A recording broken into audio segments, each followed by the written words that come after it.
اہل تشیع فرقہ کے گمراہ مسلمانوں نے امام حسین رضی اللہ تعالیٰ عنہ کا بت بنا کر پوجا شروع کر دی۔ جس بات کا ڈر تھا آخر وہی ہوا۔ بسم اللہ الرحمن الرحیم۔ السلام علیکم پیارے دوستو، اسلام وہ دین ہے جو توحید پر قائم ہے، اللہ کی وحدانیت، اس کی عبادت اور رسول اللہ صلی اللہ علیہ وسلم کی تعلیمات پر چلنا ہی ہماری نجات کا راستہ ہے۔ مگر افسوس، آج ہم ایسے دور میں زندہ ہیں جہاں عقیدت کے نام پر ایسی رسومات انجام دی جا رہی ہیں جو نہ قرآن میں ہیں نہ سنت میں۔ اہل بیت علیہم السلام، خصوصاً امام حسین رضی اللہ تعالیٰ عنہ سے محبت ایک ایمانی تقاضا ہے، مگر جب محبت کے نام پر عقیدہ بگڑنے لگے، جب غلو اور بدعت کی سرحدیں پار ہونے لگیں تو خاموش رہنا جرم بن جاتا ہے۔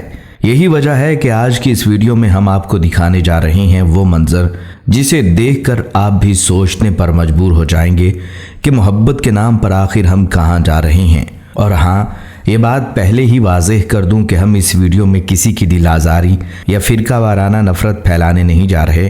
ہمارا مقصد صرف اتنا ہے کہ حق کو بیان کیا جائے اور ان گمراہ کن اعمال سے بچنے کی دعوت دی جائے جو ہمیں اسلام کے اصل راستے سے ہٹا رہے ہیں۔ اگر آپ سچائی کے متلاشی ہیں تو یہ ویڈیو آپ کے لیے ہے۔ پیارے دوستو، اسلام کی بنیاد لا الہ الا اللہ، یعنی اللہ کے سوا کوئی معبود نہیں۔ یہی وہ عقیدہ ہے جس پر تمام انبیاء کا پیغام قائم تھا، اور یہی پیغام ہمیں نبی اکرم صلی اللہ علیہ وسلم نے دیا۔ قرآن مجید ہمیں بار بار خبردار کرتا ہے کہ اللہ کے ساتھ کسی کو شریک نہ کیا جائے، چاہے وہ کسی نبی، ولی، امام یا فرشتے کی شکل میں ہو۔ سورۃ النساء آیت 48 میں اللہ تعالیٰ فرماتے ہیں، بے شک اللہ شرک کو نہیں بخشتا اور اس کے سوا جسے چاہے معاف فرما دیتا ہے۔ لیکن افسوس کہ آج ہم اسی دین میں، اسی کلمے میں ایسے اعمال شامل کر چکے ہیں جو شرک کی سرحد کو چھو رہے ہیں یا کبھی کبھی اسے عبور بھی کر جاتے ہیں۔ ابھی کچھ دن پہلے سوشل میڈیا پر ایک ویڈیو وائرل ہوئی جس میں ہم نے دیکھا کہ عوام کا ایک جمع غفیر ایک ایسے مجسمے کے گرد جمع ہے جسے امام حسین رضی اللہ تعالیٰ عنہ کی شکل دی گئی تھی۔ ہاتھ بلند، آنکھیں بند اور سجدے جیسی حالت میں لوگ اس مجسمے کے سامنے کھڑے تھے۔ یہ منظر صرف افسوسناک نہیں بلکہ عقیدے کے لیے خطرناک ہے۔ کیا امام حسین رضی اللہ تعالیٰ عنہ نے ہمیں یہ تعلیم دی تھی؟ کیا اہل بیت نے کبھی اپنی تعظیم میں تصویری نمائش، مجسمہ پرستی یا تعزیے پر سجدے کی اجازت دی تھی؟ یہ وہ سوال ہے جو آج ہر مسلمان کو اپنے دل سے پوچھنا ہوگا۔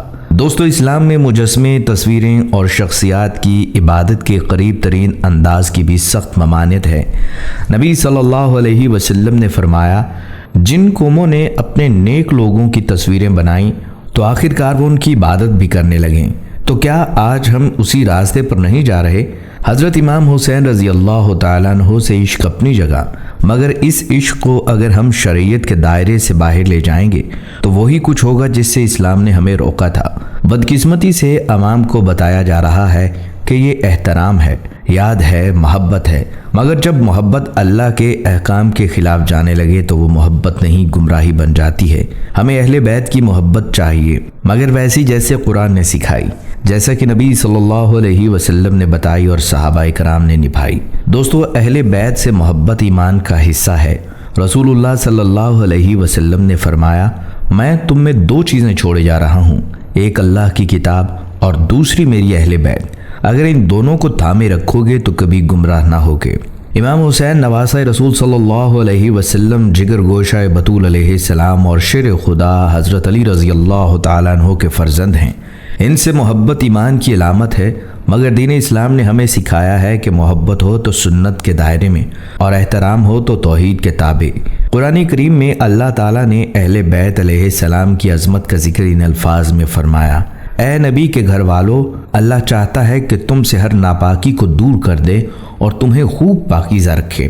یہ آیت ان کی عظمت پر دلیل ہے، مگر عبادت صرف اللہ کی، عقیدے کا اظہار شرعیت کے مطابق ہونا چاہیے۔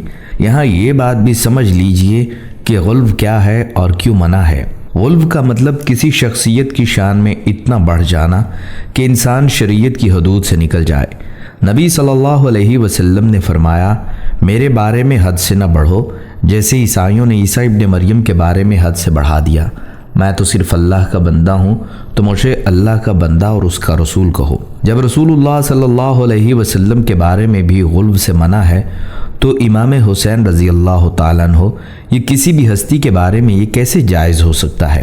محبت اگر ہمیں اس مقام تک لے جائے جہاں ہم تعزیے کے آگے سجدہ کریں یا کسی مجسمے کو چومیں تو ہمیں ڈرنا چاہیے کہ کہیں ہم نادانستہ شرک کے قریب تو نہیں جا رہے۔ پیارے دوستو، عقیدت اگر اعتدال سے نکل جائے تو وہ شرک کی سرحدوں کو چھونے لگتی ہے، اور یہی کچھ آج ہم اپنی آنکھوں سے دیکھ رہے ہیں۔ چند دن پہلے جو ویڈیو سامنے آئی اس نے ہر مسلمان کے دل کو لرزا دیا۔ لوگوں نے ایک ایسا مجسمہ بنایا جو امام حسین رضی اللہ تعالیٰ عنہ کے لباس، چہرے اور انداز کی عکاسی کرتا ہے، پھر اس کے سامنے ہاتھ پھیلائے، آنکھیں بند کیے منتیں مانگتے نظر آئے۔ کیا یہی وہ اسلام ہے جو نبی صلی اللہ علیہ وسلم نے ہمیں سکھایا؟ کیا یہی وہ محبت ہے جس کی قرآن دعوت دیتا ہے؟ اسلام نے مجسموں کے استعمال کو ہمیشہ منع کیا، خاص طور پر عبادت یا روحانی نسبت کے طور پر۔ قرآن مجید میں حضرت نوح علیہ السلام کی قوم کا ذکر ہے جنہوں نے اپنے نیک لوگوں کے مجسمے بنائے اور پھر وقت کے ساتھ انہیں پوجنا شروع کر دیا۔ سورہ نوح آیت 23 میں ان کے بتوں کا ذکر آتا ہے، ود، سوا، یاغوث، یاقوق اور نصر۔ یہ اصل میں نیک لوگ تھے، بعد میں ان کے مجسمے پوجے گئے۔ آج اگر امام حسین رضی اللہ تعالیٰ عنہ کی یاد کو مجسمہ بنا دیا جائے اور وہی مجسمہ عوام کی دعا، عقیدت اور توجہ کا مرکز بن جائے تو کیا یہ بھی وہی راستہ نہیں جس پر قومیں تباہ ہوئیں؟ پیارے دوستو، تعزیہ جو بظاہر امام حسین رضی اللہ تعالیٰ عنہ کی قبر یا علامتی تابوت کے طور پر بنایا جاتا ہے اور جس کے سامنے لوگ جھکتے، ماتم یا منت مانتے ہیں، یہ عمل نہ قرآن میں ہے، نہ نبی صلی اللہ علیہ وسلم کی سنت میں اور نہ صحابہ کرام سے ثابت ہے، بلکہ یہ رسم صدیوں بعد پیدا ہوئی جس میں رفتہ رفتہ تقدس، سجدہ، چومنا اور آنسو بہانا سب شامل ہو گیا۔ یاد رکھیے، نیت اچھی ہو لیکن اگر طریقہ غلط ہو تو عمل مقبول نہیں ہوتا۔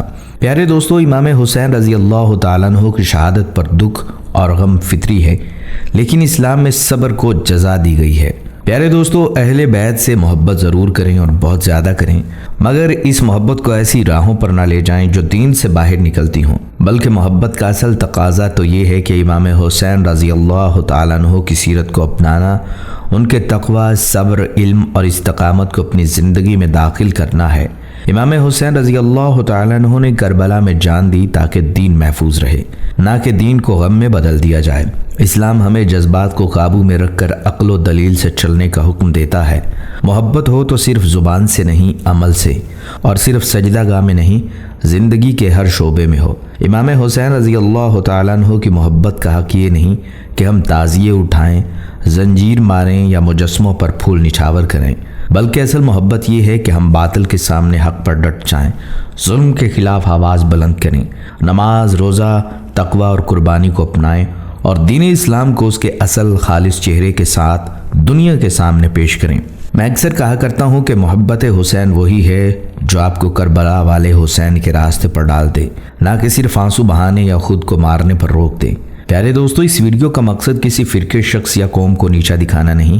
ہم نہ گستاخ ہیں نہ دشمنی رکھنے والے، بلکہ ہمارا درد صرف اتنا ہے کہ جس راستے پر لوگ محبت کے نام پر چل رہے ہیں وہ در حقیقت خطرناک گمراہی کی طرف جا رہا ہے، اور خاموش رہنا اب ظلم ہے۔ ہم ہر اس شخص کو دعوت دیتے ہیں جو حق کا متلاشی ہے کہ وہ قرآن مجید کو کھولے، نبی صلی اللہ علیہ وسلم کی سنت کو پڑھے کہ محبت اہل بیت علیہ السلام کا اصل طریقہ کیا ہے۔ یہ ویڈیو کسی کی دل آزاری یا فرقہ وارانہ نفرت پھیلانے کے لیے نہیں بنائی گئی، بلکہ ہمارا مقصد صرف اصلاح ہے تاکہ امت محمدی صلی اللہ علیہ وسلم غلو، بدعت اور شرک سے بچ کر توحید، سنت اور عدل کے راستے پر واپس آ جائے۔ اگر آپ کو کچھ بات سخت لگی ہو تو معذرت قبول کریں، مگر سچ کبھی کبھار تلخ ہو جاتا ہے۔ ہم آپ کو دعوت دیتے ہیں کہ اختلاف کے باوجود دلیل کو سنیں، سوچیں اور صرف اللہ کے لیے حق کو قبول کریں۔ اگر آپ چاہتے ہیں کہ محبت اہل بیت زندہ ہو تو سیرت اہل بیت کو زندہ کیجیے، صرف رسومات کو نہیں۔ دوستو، اگر آپ کو یہ ویڈیو اچھی لگی ہے اور اس سے کچھ سیکھنے کو ملا ہے تو براہ کرم اس ویڈیو کو ضرور شیئر کیجیے گا تاکہ یہ پیغام سب لوگوں تک پہنچ سکے اور شاید کسی کی اصلاح کا ذریعہ بن جائے۔ اگلی ویڈیو تک کے لیے اجازت دیجیے۔ اللہ حافظ۔